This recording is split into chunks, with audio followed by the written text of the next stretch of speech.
Apple نے اپنے tablet computer I paid کا نیا ورژن متعارف کروا دیا ہے۔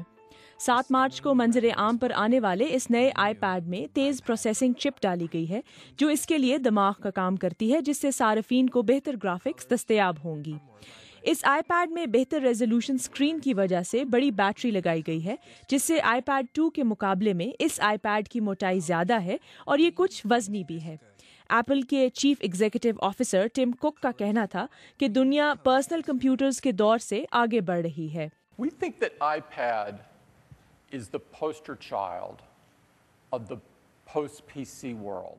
ہمارا خیال ہے کہ آئی پیڈ پی سی کمپیوٹر کے بعد کی دنیا کا مقبول نمائندہ ہے۔ اس کی کامیابی سے ہم خود بھی حیران ہیں۔ ہم نے صرف گزشتہ 4 ماہ میں 1.5 کروڑ سے زائد آئی پیڈ فروخت کیے ہیں۔ IHSI سپلائی کے مطابق دنیا میں ٹیبلٹ کمپیوٹرز کی مارکیٹ کا 62% حصہ ایپل کے پاس ہے۔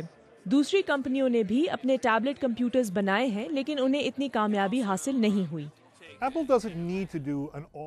ایپل کو اپنی برتری برقرار رکھنے کے لیے کچھ زیادہ کرنے کی ضرورت نہیں ہے، کیونکہ دیگر ہارڈ ویئر کمپنیاں اپنی غلطیوں کی وجہ سے مارکیٹ میں ڈگمگا رہی ہیں۔ اس لیے در حقیقت کوئی ایسا ٹیبلٹ نہیں ہے جو کسی حقیقی ہارڈ ویئر کمپنی نے بنایا ہو جو کہ مضبوط ہو۔